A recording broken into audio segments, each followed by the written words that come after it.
Hi there and welcome to the new Zanda video tutorial. Irina here with you, and in this video let us talk about the different ways you can fix the integrated payment that was recorded against the wrong invoice.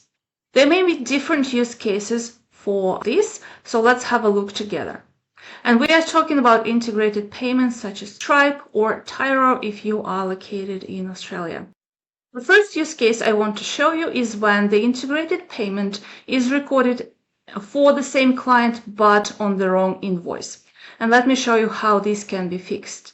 So let's go into that client's profile and we will go into the billing payments section.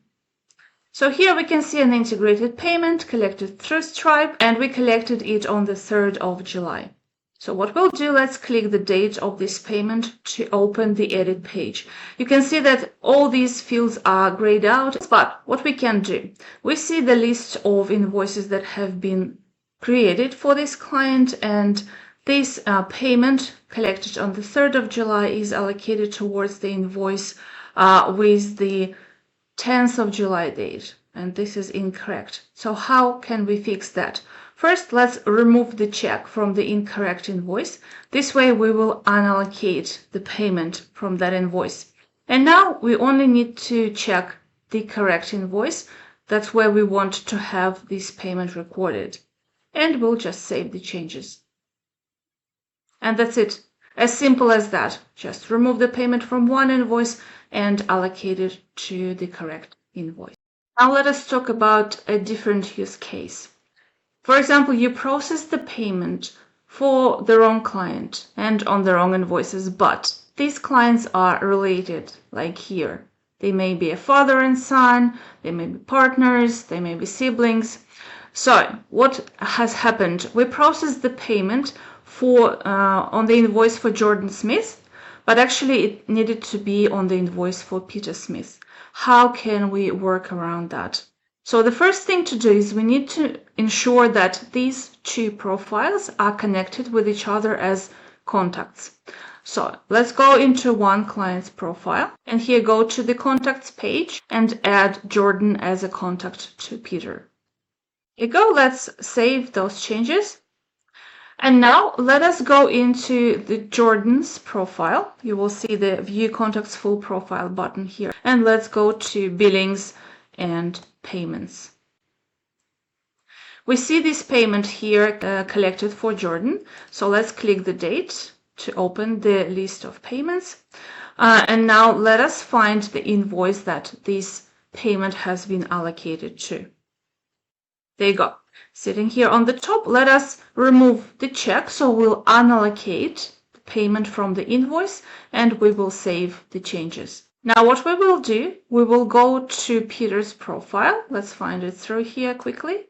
And we will go and find the invoice where this payment should be allocated to.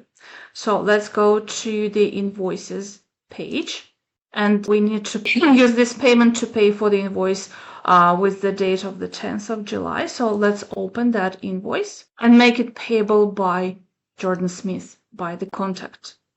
Let's save this update. Now let's jump back to Jordan's account and go into Billing and Payments page. We can see this payment is still sitting here, but now it has the amount unallocated. So it's not linked to any invoice yet. Again, let's click the date to open this payment and to have the option to edit it. So what we can do, let's just refresh the list, and now we can see that there are two invoices with the same date, the 10th of July in our case, and one of them is created for the client named Jordan and another one is for Peter. And we know that we want to use this payment to pay for Peter's invoice, which we have just updated to be paid by Jordan. So what we'll do, we'll just check the invoice we really want to pay with this amount and save the changes. And this is how you can move the integrated payment you collected for incorrect client and on the incorrect invoice to the correct client and to the correct invoice if the clients are related and if they agreed to have that payment moved in this particular way. One more use case we'll discuss in this video is when you processed a payment for the incorrect client and on the incorrect invoice, and the clients aren't related in any way. So how can we fix that? Let's say we needed to pay Peter's invoice, but instead we paid Bailey's invoice using Peter's credit card. It's not a very nice situation, but still it can be managed. So what we'll do now, first, let's have a look at if we have a suitable payment method we will be using to transfer the credit between the clients. So what we'll do, let's go to the settings menu, and here under the payment section, let's select payment methods, and we will add a new payment method. We'll name it credit transfer. It's not necessary just for the clarity of your records, but instead you could use, for example, the cash payment method if you wanted to. All right, now let's go back to the calendar.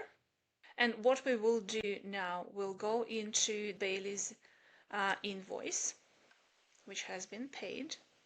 And here, let us add a new payment method as credit transfer.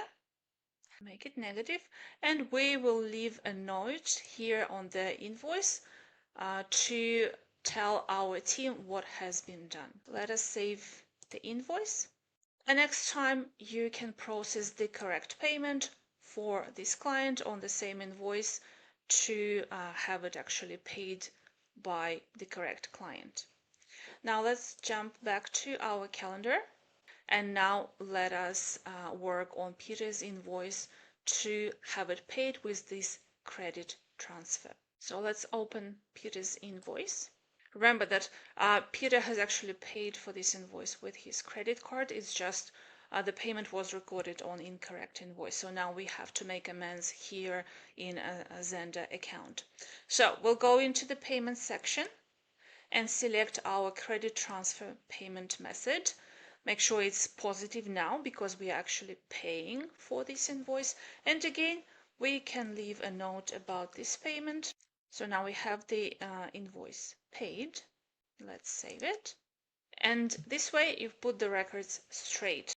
And the last use case we will discuss in this video is when a contact, for example, a parent, booked an appointment online and paid with their credit card, but they actually made the booking for themselves under their own name, like here, and needs to be in their child's name.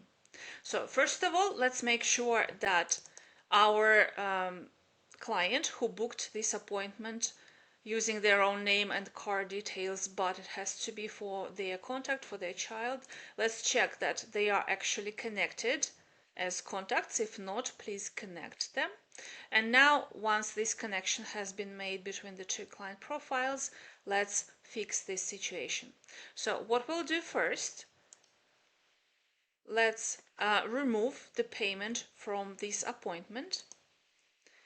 Save it. By removing the payment from the appointment, we are not deleting the payment. We're just unallocating it from the appointment.